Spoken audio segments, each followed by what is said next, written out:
Stay tuned. Icons, next. Its beginnings were humble. State-of-the-art gaming when I was young was a Ziploc bag with a Xerox cover sheet and a hand-copied disc stuck in the Ziploc bag. The whole concept of the home PC was really just emerging. But it eventually becomes one of the biggest gaming platforms of all time. PCs, it's in the neighborhood of like 100 million homes in the US, and about 60 million of those are playing games, which is just a phenomenal number. There are a few snags along the way. Of course, they got it badly wrong because most of the games just frankly. Nobody's ever going to want to play games on, something that's so obviously a business machine. DOS was not fun.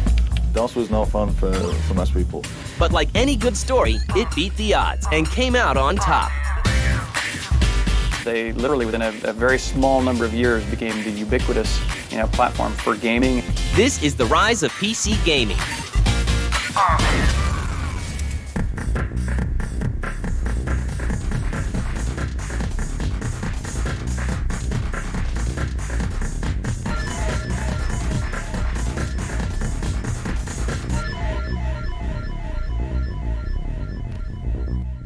This kid just got a video game for Christmas.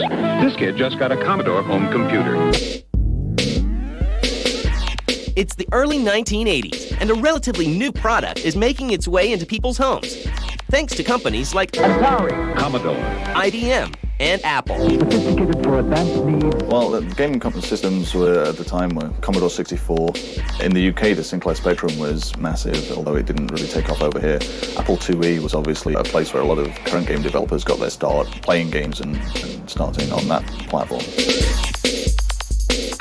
The Apple and the Commodore were machines that were, on the one hand, very capable, and on the other hand, very simple. In my case, I worked on the Apple more than the Commodore personally, but there was a time when I knew every single solitary byte of memory on the machine, and in the ROMs, what every single solitary part of the ROM did, and in RAM and special hardware addresses, I knew exactly what those did as well. Some of the Apple IIe stuff has really spawned ideas that are still there today. I mean, you had Bard's Tale for the role-playing games. The next step probably was the Atari 800 series of home computers. When our first games were all released on the Ataris, and we thought that was a great game machine, but Commodore basically outsold it pretty quickly in the mid-'80s and became the preeminent game machine for a while. Oh, a final argument for the Commodore 64 or VIC-20. Someday, both kids will be looking for a job. For creative individuals, it was something that could be easily mastered and therefore could allow a great deal of creative expression.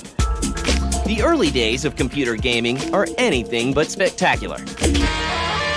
Well, there weren't big computer stores with masses of marketing dollars behind the product in the first place, and so they would be tucked away as computers in general were just sort of starting out. The whole concept of the home PC was really just emerging.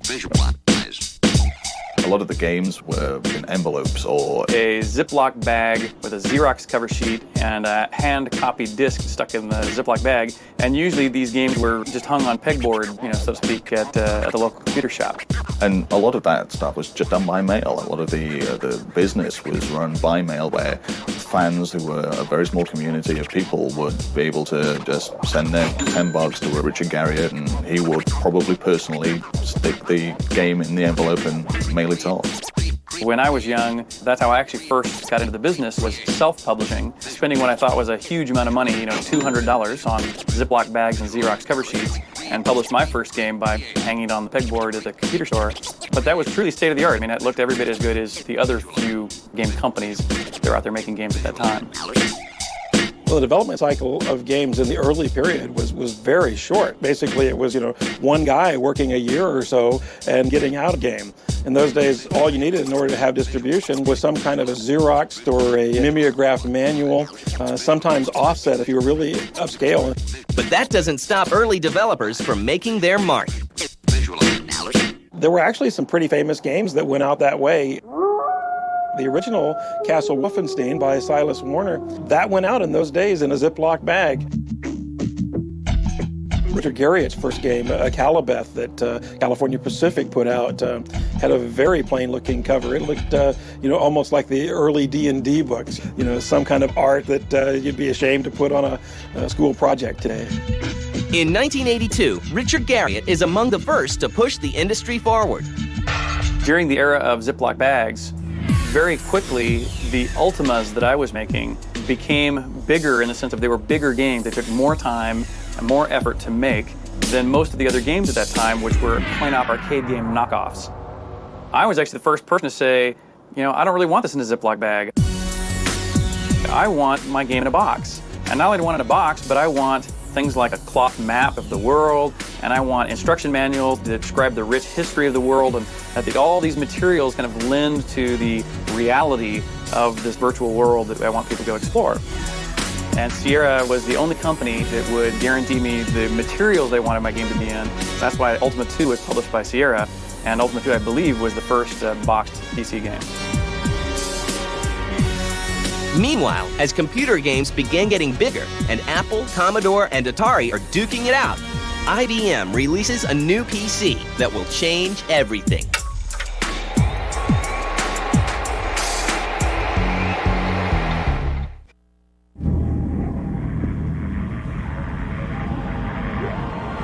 In 1984, the IBM PC-AT is released. It is IBM's most powerful system yet.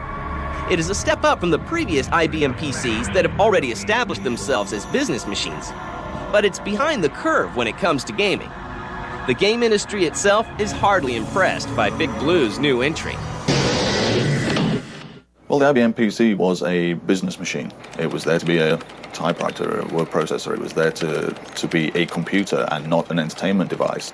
And so it was probably very tough in the first place to say, yes, I'm going to use my several $1,000 piece of equipment to play Pong.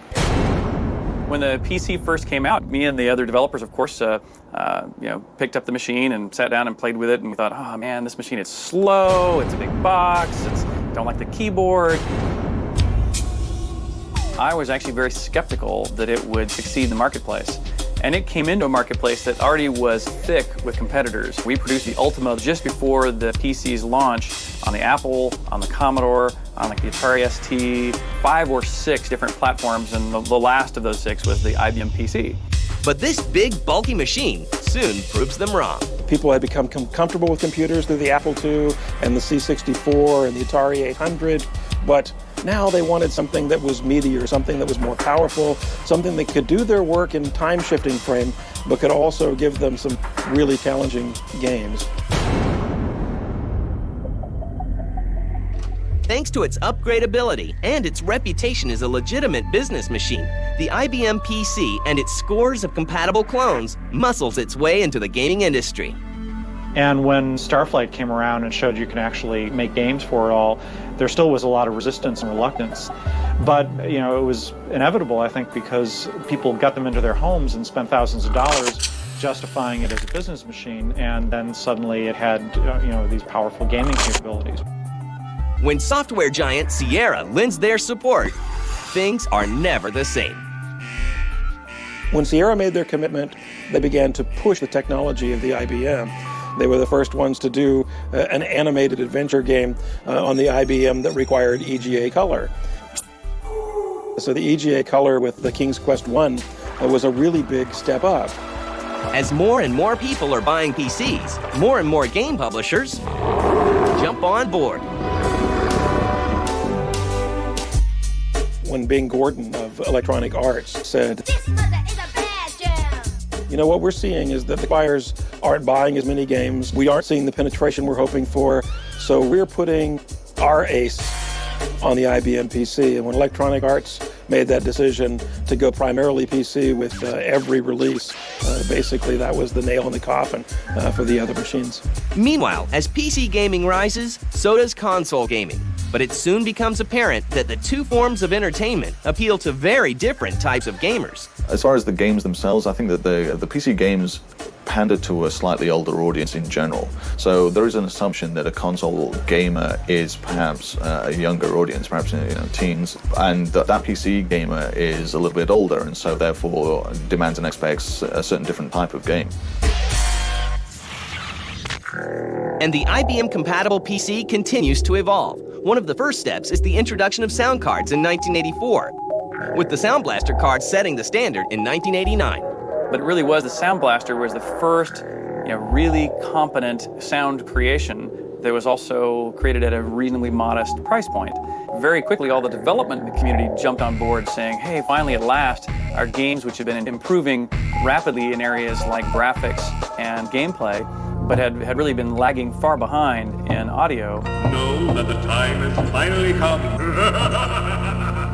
It was a much needed step forward that since all the developers jumped on board, therefore all the consumers jumped on board. By the early 1990s, the IBM PC is booming as a game machine. Everything from role-playing games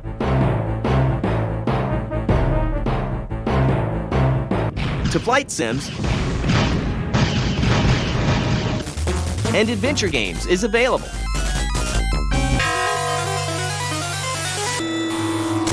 Now, in the early 90s, we had the speed of machine, the high resolution of graphics, and in general, the technology to be able to tell these graphical stories the way, King's Quest.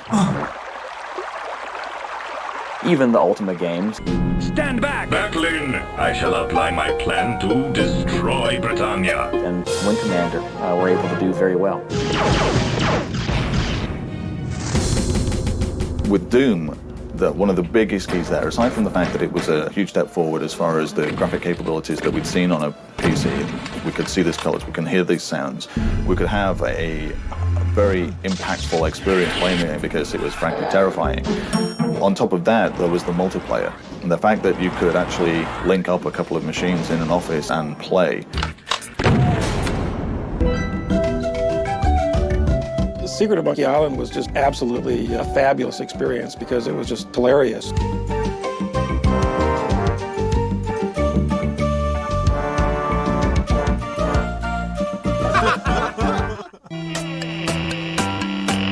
Alone in the Dark, which was one of the first real 3D adventures.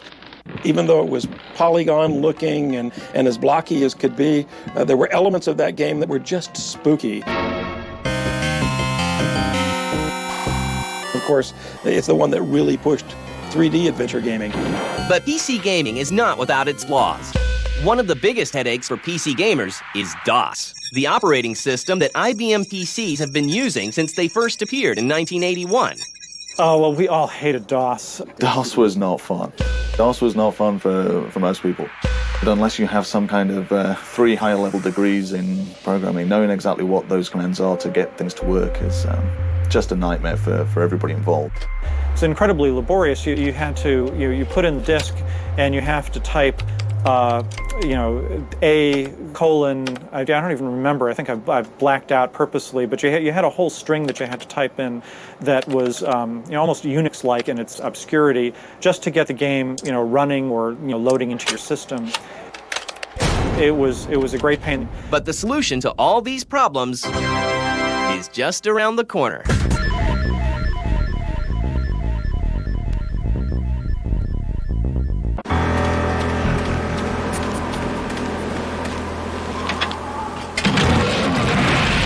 As the PC continues to build momentum through 1995, the need for a uniform standard in PC software and hardware becomes apparent.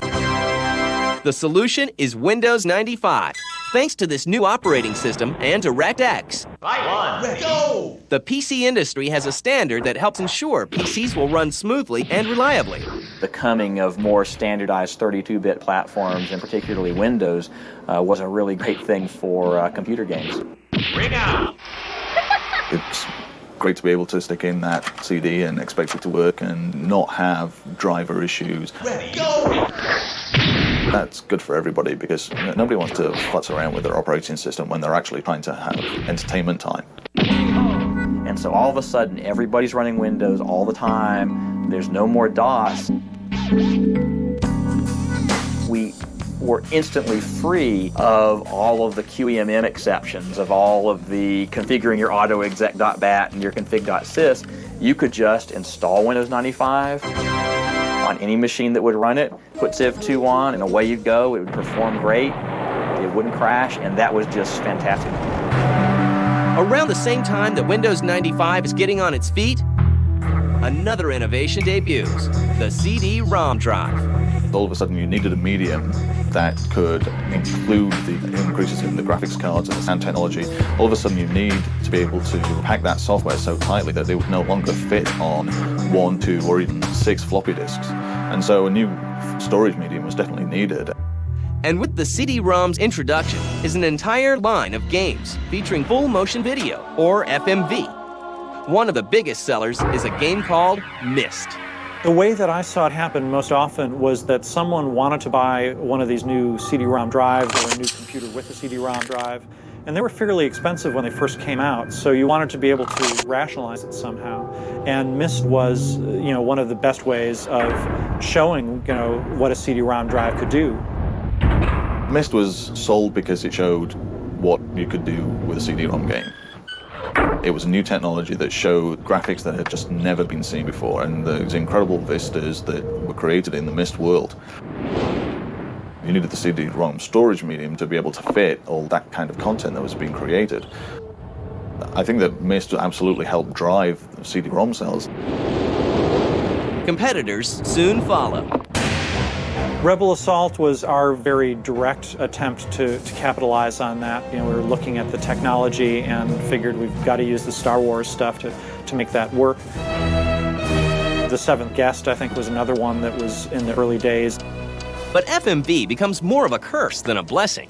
My, isn't this a cheery place? What happened there was, I think a lot of marketing people thought, hey, Hollywood, this is what it's all about. Creating movies on your screen and being in that is what it's all about. And of course they got it badly wrong because most of the games were just frankly Lord, it smells awful too. Performances were wooden. You don't ever have to be afraid of anything. And the technology as a gameplay mechanic really wasn't there to make them fun games. While CD-ROM drives establish themselves on PCs, another piece of hardware will become standard for gamers, the 3D accelerator. The accelerator meant that the games look better, and frankly, most people respond immediately to whatever the visual stimulus is. If a game looks good, then people are going to stop and look at it. The 3D accelerator made a monumental leap to allow these games to suddenly start looking more real, and therefore attract a much broader audience. 3D accelerators have made a huge difference in the whole, all the way across gaming. 3D hardware was the first big breakthrough to really radically speed up and radically increase the resolution of the possibilities of doing 3D imagery. There were probably a couple of killer apps that really got the 3D craze up and running. One would be the original Tomb Raider, which you could compare the software version with the 3D accelerated version, and this was night and day.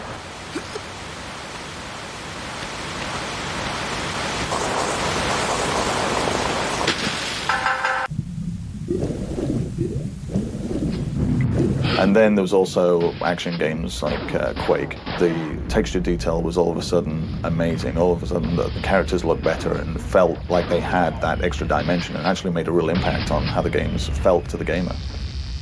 And the number of PC gamers keeps on growing. So I'm going to give you kind of ballpark figures. It's in the neighborhood of like 100 million homes in the US having PCs, and about 60 million of those are playing games, which is just a phenomenal number.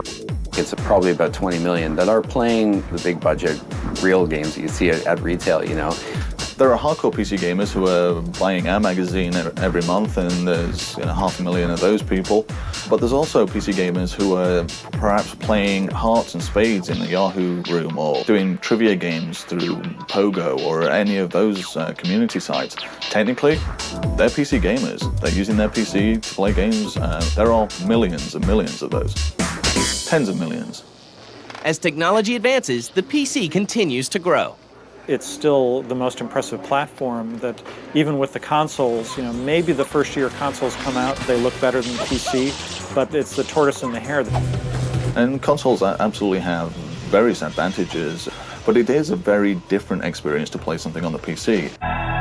The relationship that you have with your PC and your mouse and your keyboard as you're controlling You sit 3 feet away from that monitor, and it's a different mindset and different immersion level than it is if you're kicking it on the couch with a console controller.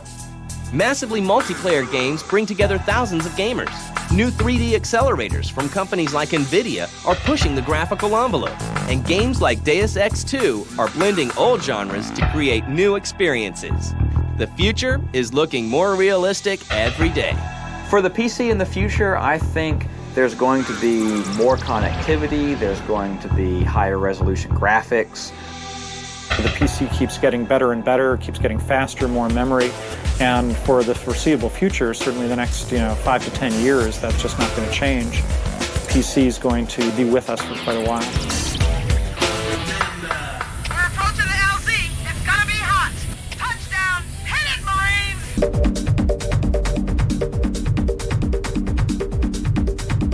I would love to see a PC future where massively multiplayer online games were successful as a business, where that instead of asking people what their sign was in a bar, they would ask what game they were playing, what guild they were a member of.